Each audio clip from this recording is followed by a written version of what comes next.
Good evening, ladies. Time is 6:01, and we have the presence of a quorum. This meeting has been duly called, and notice of the meeting has been given in the time and manner required by law. We are beginning tonight with information items, which we're hoping we'll do in about an hour total, just as a, guideline. And so, Dr. Dupree, I will turn the meeting over to you. Thank you, Mrs. James. We have with us tonight PASA with Dr. Pat Gussman and Dr. Stacy Tapera. They've been working with Mr. Cleaver and with Beth Martinez regarding projections for the future of Fort Bend ISD. So I don't know if, Beth, if you and Max are opening this or if we're going to go straight to our guests. Sir, in the interest of time, we're going to turn it right over to PASA, to Dr. Tapera. Thank you. We certainly appreciate being here this evening to provide you with a summary of this demographic update, and we hope that if you have questions, you'll feel free to interject and make comments as we go. We are particularly interested in looking at this district's growth relative to the other large districts in the consolidated metro area. And as you can see, this is among the high growth districts for this year and for the last 5 years. At the same time, if we look at the largest districts in the state based on the official data that was released late April of last year, the first map was from our telephone interviews with Houston area districts, and this is the PEMS data released for all districts in late April of last year. You see that this district ranks 7th of all of the districts of 20,000 or greater, and that numeric increase plays a big role in not only pulling developers to this area, but now the secondary and tertiary development is occurring, including a lot of heavy retail development, and that is a sector that's increasing at a significant pace. Past growth rates, not all years are shown numerically, but you get a general idea of the fact that a high growth district moves along like an elephant, not like a gazelle. So this district lumbers along in growth, cannot make great leaps. Those are left for the districts with tiny enrollments. Now, if you look at the kindergarten enrollment, that on this set of cells for the growth of each grade is really important because of kindergarten, and we see that this year there was a very slight decline in kindergarten enrollment. Now, this is true of all suburban districts virtually in the state. Since what we would call recovery from the Great Recession, it's been very difficult for young families to buy homes. So unless the price points are in the range for these families, they are not buying homes in suburban locations to the extent that we would have anticipated. The one exception is Lamar CISD throughout the Houston area. That's the one exception, and they have several developments that are in a lower price range and therefore affordable for the youngest home buyers. Now here we're looking at enrollment for kindergarten based on births 5 years before and aged for 5 years. And this is what the growth would look like for kindergarten if we fenced in the district and allowed no net in-migration or out-migration, so that here you see the district is going to continue growing even despite some downturns that we're seeing in terms of housing starts and so forth in some specific subdivisions. We wanted you to see some of these demographically unique characteristics. You're familiar with them, but it's a good reminder that the developers, builders, and others are taking advantage of these characteristics in a variety of ways to make decisions about where to build. And of course, construction starts in the next wave of undeveloped parcels, and you still have those parcels. Now, if we break those down a little bit, the percent of economically disadvantaged in terms of the percent that have the fewest disadvantaged students starts with Frisco, and 15th in the state is Fort Bend, again among the districts of 20,000 or more students. And this makes this district one reason that builders are interested in this area. Also, if we look at the STAR passage rates, again, we've seen that the percent disadvantaged is about half in this district relative to the state. And here, this district ranks 18th in terms of the 3rd through 8th grade STAR results. Again, some developers actually pinpoint this very specifically. They're very interested in it.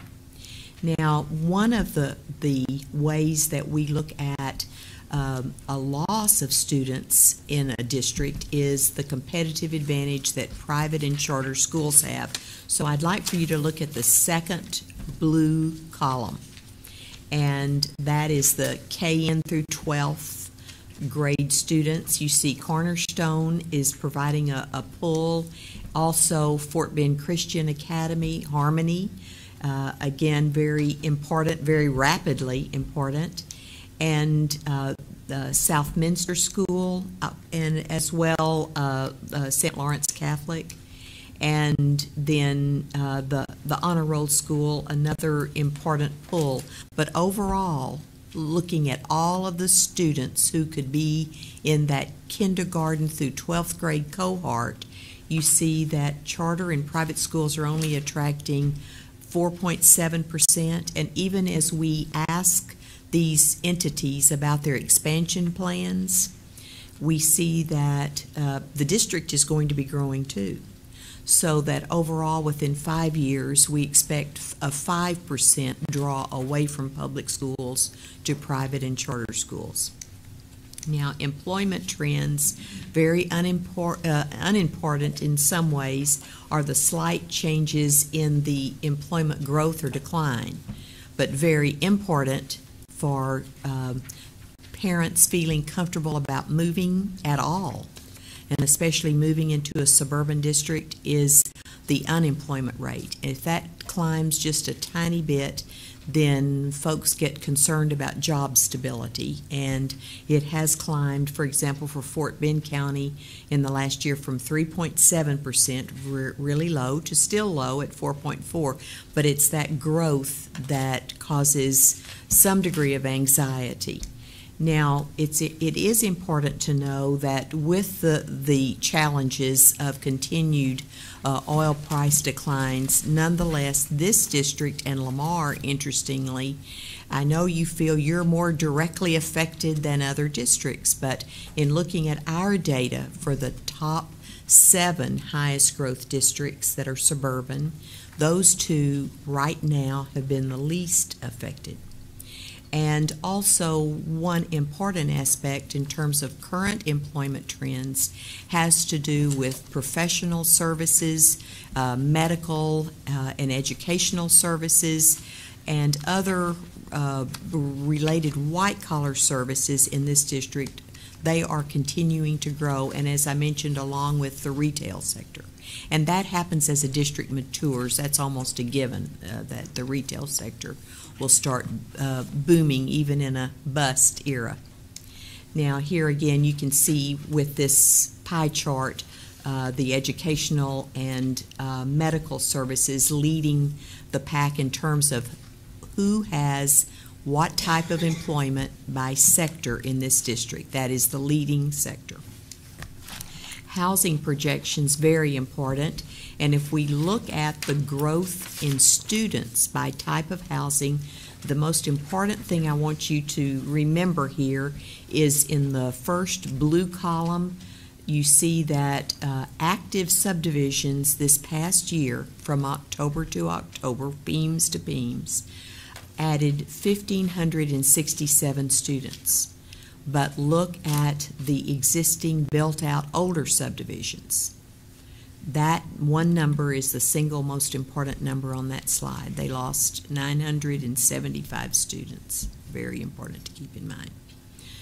because as you look at a map of the district, everything that you see in blue is built out. Some of them are still adding students without adding a single new home. Others are losing students. As the students age out and smaller incoming kindergarten classes are coming in. And two, because you have price points such that the younger families can't move in easily, then of course what happens, the homeowners that are buying tend to be older, and their children are not entering kindergarten and first grade. They're older, not entry-level home buyers. So right now, as we've talked about our concerns in regard to employment, still, based on the last quarter for which we have data, that's all that matters right now, is whatever is the latest. And that is through December.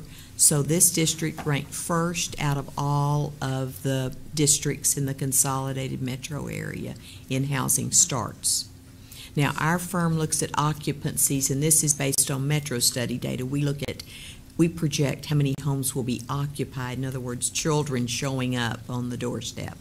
Also, this district, Fort Bend ISD, has 10 active master plan communities, and that is a real unique characteristic. We talk about Austin being weird, but this is a unique characteristic. Frisco, in its highest growth, when it was the highest growth district in the nation, had 5 active master plan communities. This is unique. So you have 12 large master plan communities, 10 are active at the moment.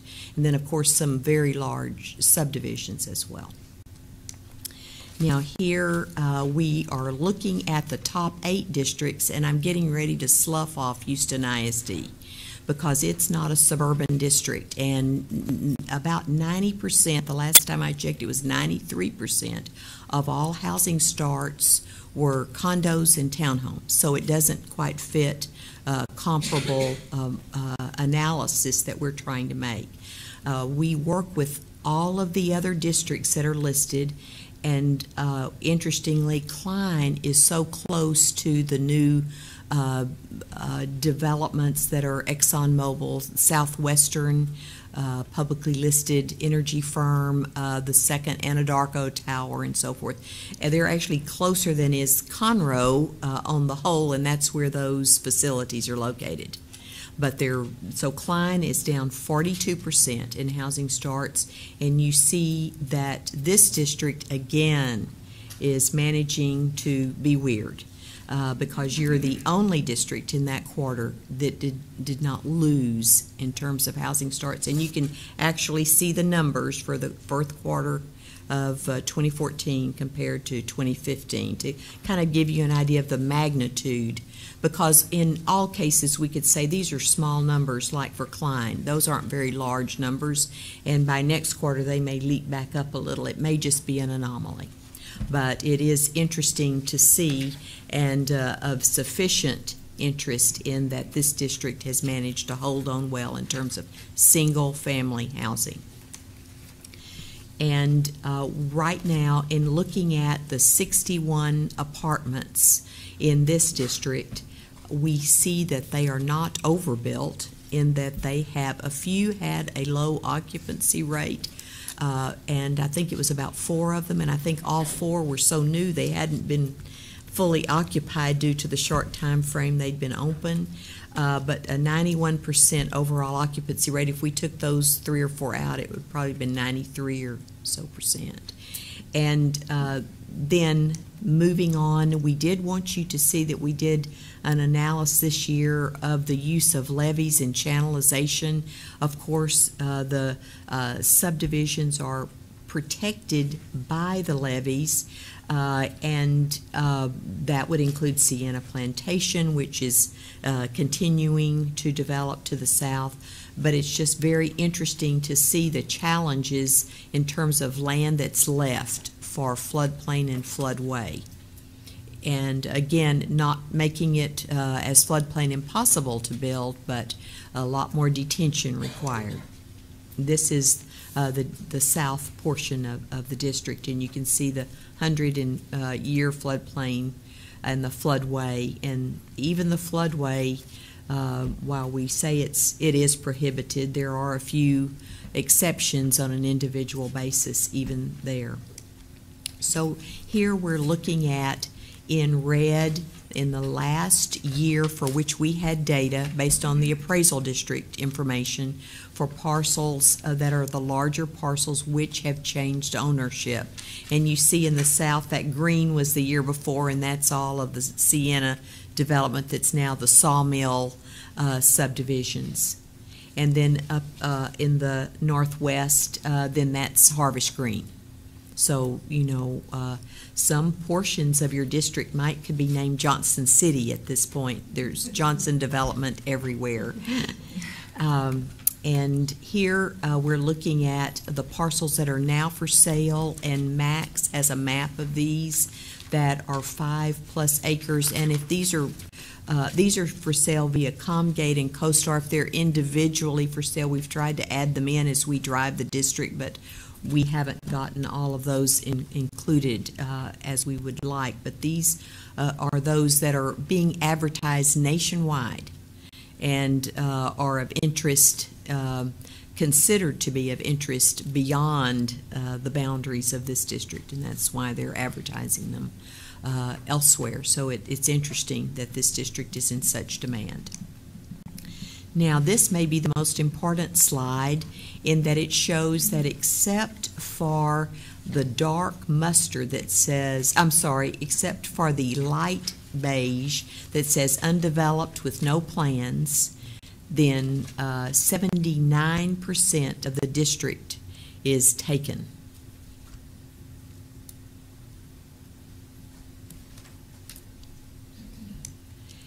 So here then, this shows you, if you look at the rightmost column, what we anticipate in terms of single family, omitting the multifamily for right now, what we expect in terms of single family development in the biggest master plan communities. And of course, it's interesting to see Imperial has about 4 different housing types, some of which are not included in this list. This is conventional single family.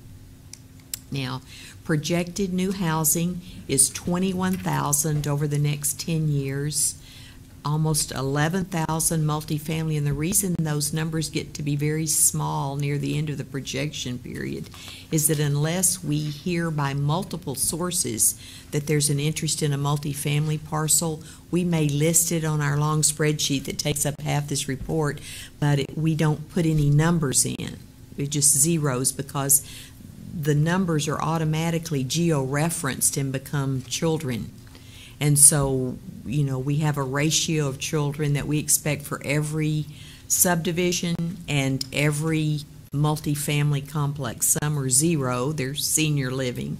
And then others, like the tax credit apartments, can be over 2 children a unit.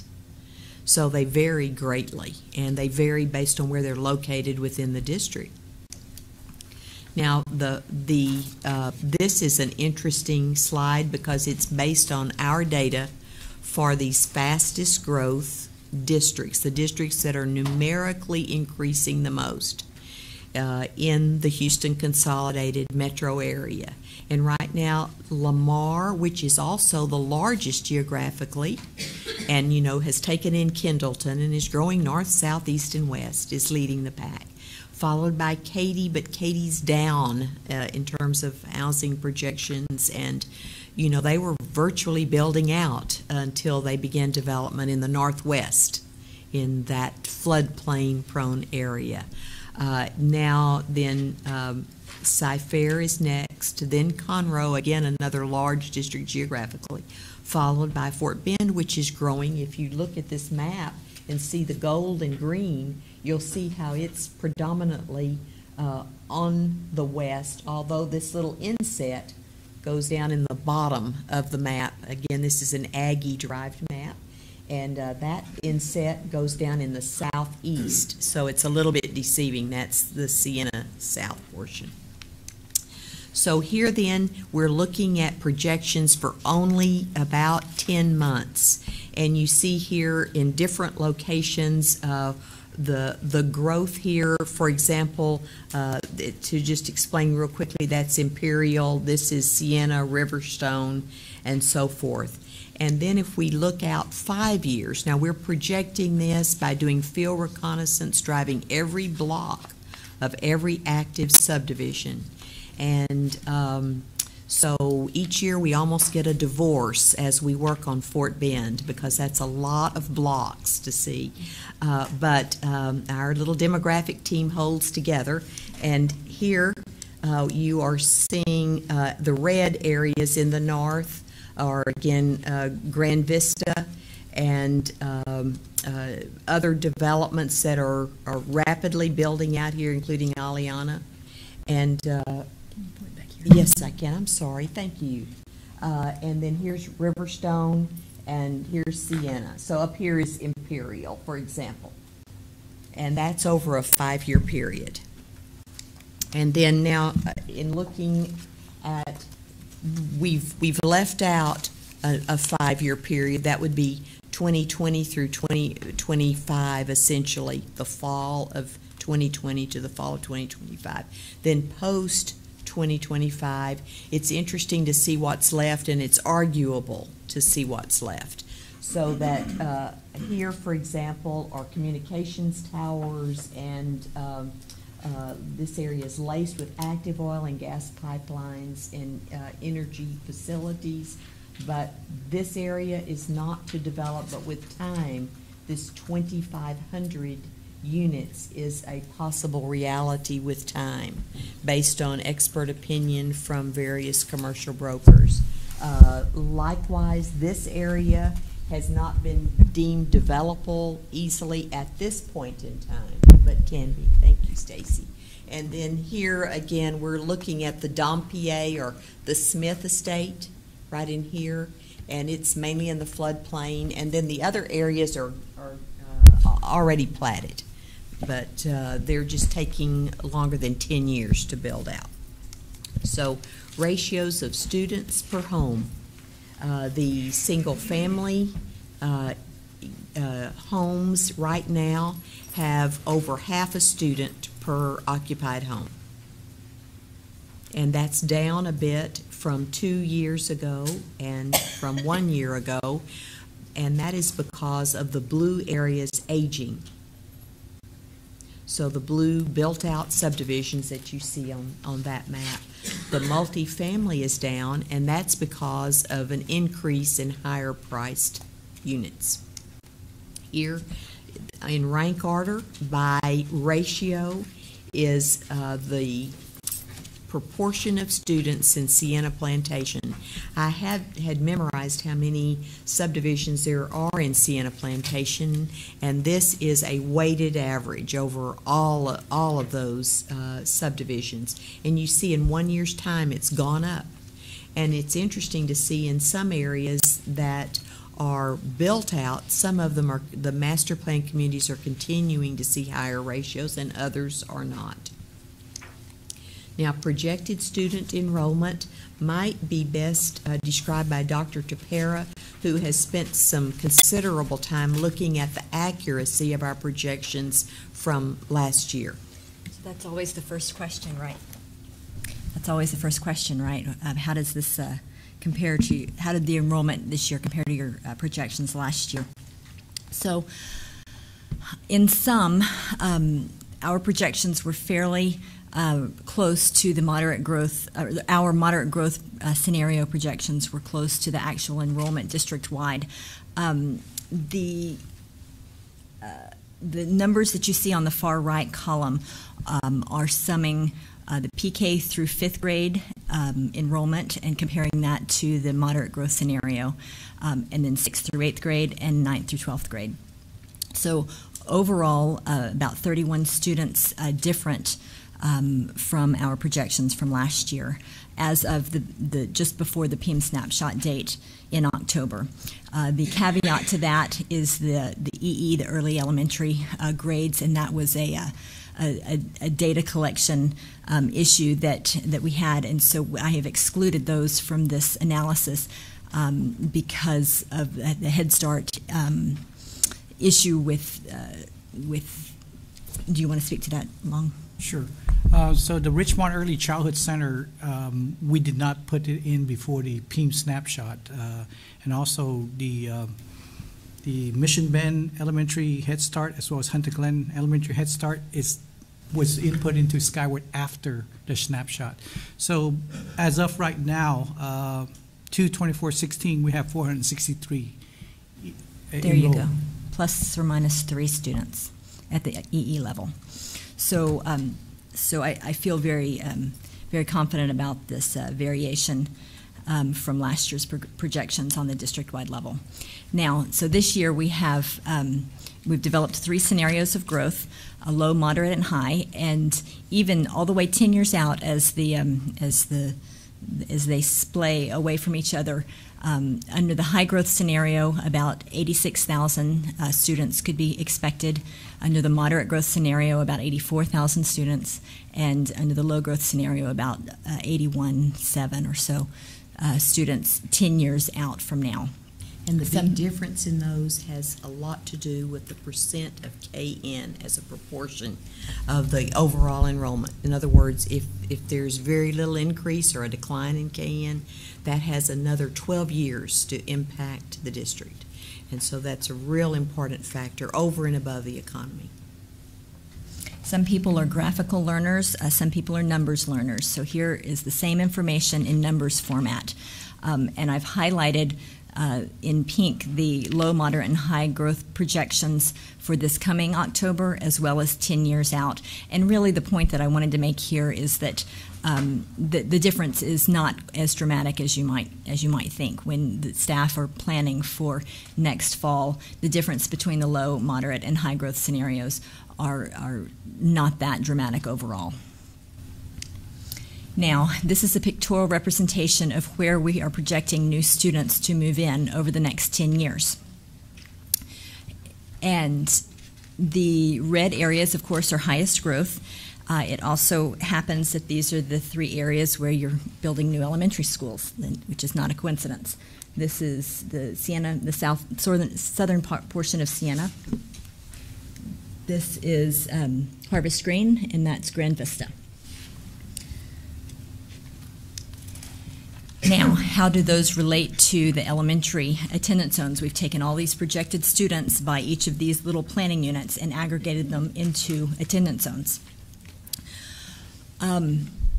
These numbers, if you are to get to studying them carefully, it's important to note that the projections for next fall have been very carefully and methodically analyzed to project the transfers that could occur among schools. So we are our demographers, and we project where people are going to live. We can't project where you're going to decide to put a bilingual program or where somebody's mom is going to teach and they're going to transfer to a different campus. And so for long-term purposes, we don't project transfers. We just project resident students. However, there are a significant number of transfer students in this district, and so for short-term planning, the administration definitely needs to take into account where those transfers might happen. That is taken into account in these 2016 numbers here and on the tables that will follow.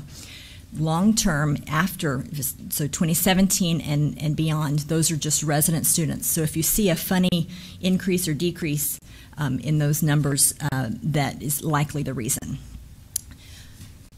So this is a pictorial demonstration, and I'll also just remind you that I just pointed to the south area where number elementary 48 is under construction in the Siena area, and the Harvest Green area in the Oakland region, as well as Grand Vista. So we will focus on those schools in the next slide. Again, some people are pictorial learners and some people are numbers, so this is the numbers version of what you just saw. I have highlighted in yellow the years in which those schools are projected to exceed 120% of their permanent capacity. This does not include temporary buildings. So, because again, we're wanting to plan for long term and not assume that temporary buildings will become permanent. So Cornerstone is highlighted as exceeding its capacity, but it also has an expansion underway, and so that will accommodate that overcrowding there. Heritage Rose, again, is projected to exceed its capacity in about 2018, but as I mentioned earlier, that's in the area of high growth down in the southeast, and will ideally help be relieved by the opening of Elementary 48. Again, our next highlight is Holly in about 2021, and Holly is also receiving a permanent capacity expansion. Jordan in 2017, and again, this is an example of the difference in this red column includes transfers, and the blue numbers out do not include transfers, and so that's why we're projecting that the 120% threshold would happen in 2017 because of the transfer difference. But again, Jordan is up in the area of number 50 in Grand Vista and could ideally be accommodated, that overcrowding taking into account there. Moving on to Madden. Madden is exceeding its capacity already. Part of that is the pre-K program in-house, and the administration has some plans for dealing with short-term overcrowding at Madden that you will hear about in the following presentation. But it's also likely, in our opinion, that looking out 10 years, that almost 1,500 students in an 808 capacity school, it's likely that another elementary will be needed in that area in the near future. Oakland, everyone knows it's overcrowded. It has been, but will be relieved by Elementary 49. And Palmer, in the very out years here, that is dependent on the potential development of Cernus development in that area. If that development goes along schedule as we have projected, then in the out years there might be some need for additional capacity, but that's not necessarily something that we have a lot of heartburn about right now. It's kind of on a wait and see basis as we advised last year.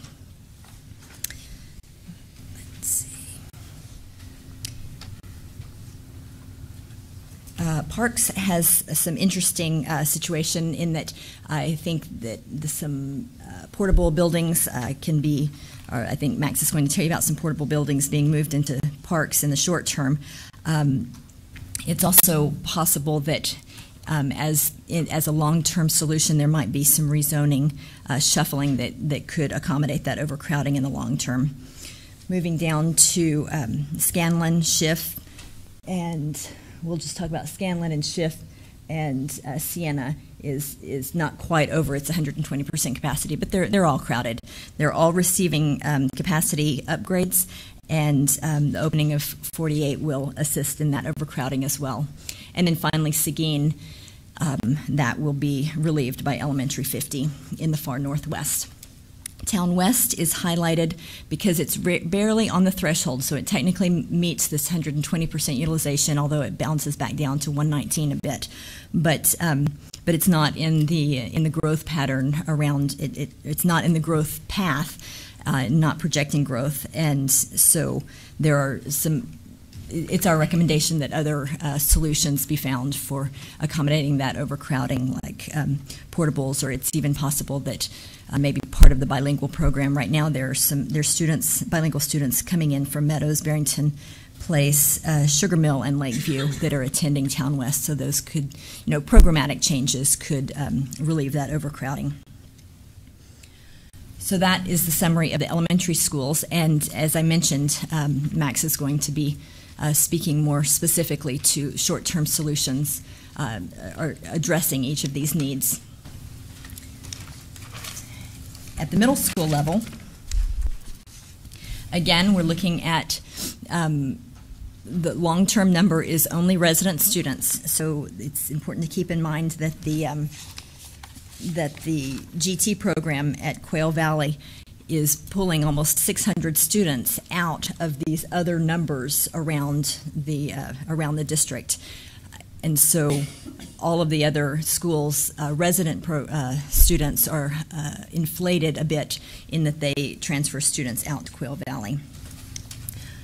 But from a numbers perspective, really the only schools that are projected to exceed their 120% threshold are Baines and First Colony. This isn't a surprise to you guys. I didn't mention earlier that these are all low-growth scenario numbers, that the decision has been made that based on the oil situation and the uncertainty in the economy, that being a little bit more conservative in planning might be prudent at this point. It doesn't really make that big of a difference, as I alluded to when I was talking about the middle, low, medium, and high growth scenarios. The yellow, if we were looking at the moderate growth scenario, the yellow highlight for Baines would be 1 year earlier, and First Colony would be the same. So we're still looking at 120% utilization happening in about 2018, 2019 for Baines and First Colony, and those will both ideally be relieved by Middle School 15. And then finally, the high schools. All the same information I just said about transfers, except that these are applicable for the academic programs, the academies at Hightower and a number of other schools. So not surprising, the growth projected in the Northwest and the Southeast, although the recent rezoning has allowed the accommodation of a lot of that new growth in the Northeast. I'm sorry, the Northwest. And back to the numbers, Ridge Point is really the only high school projected to exceed its 120% capacity threshold, and this just gives the district some food for thought for the different various ways that can be taken into account and accommodated in the future, in the years to come.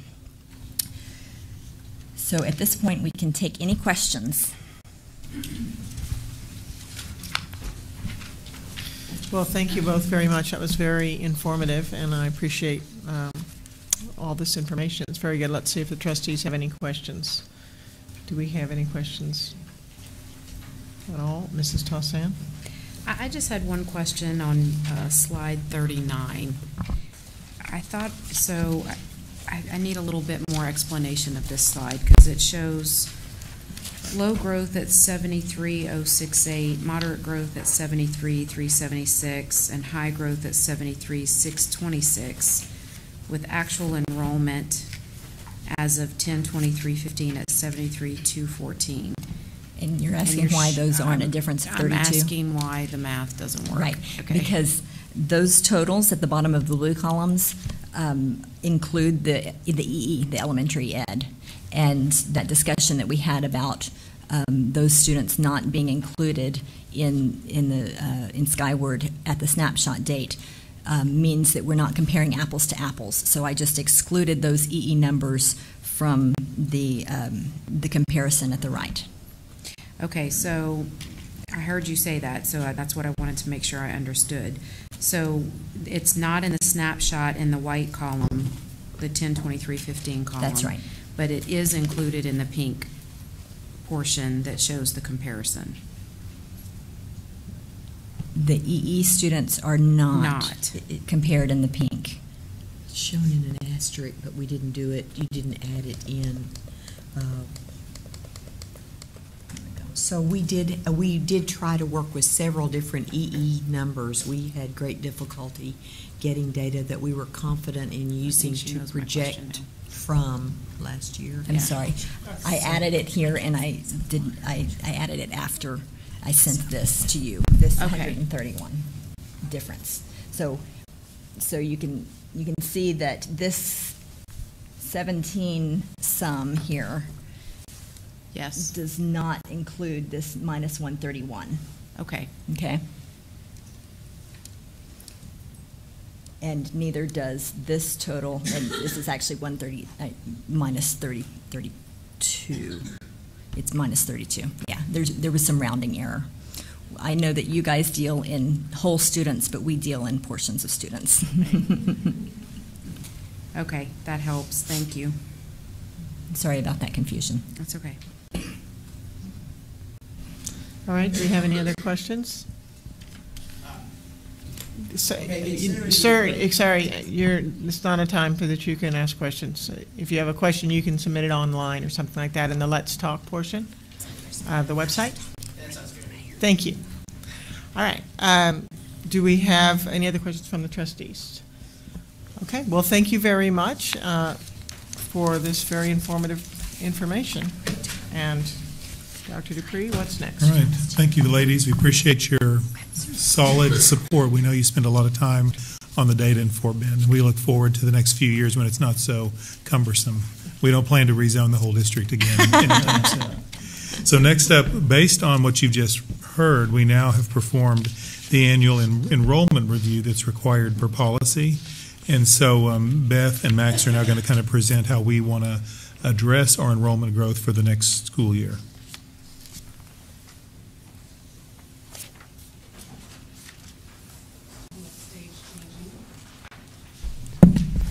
Changing some of our Changing the maps for you, changing the stage a little bit. Yes. All right. So policy CT local, which drives our facilities planning as the board's local policy to make sure that we're effectively and efficiently using our facilities, was one of the drivers in our annual review process of the student enrollment based on the low projection, the low growth scenario projection that we received from PASA. And we implemented the review process around policy CT local, or as directed by CT local, and as directed by policy FC local, with our main goals to ensure that we are utilizing our facilities equitably and to the greatest extent possible, ensuring that we do not have low utilization or high utilization. And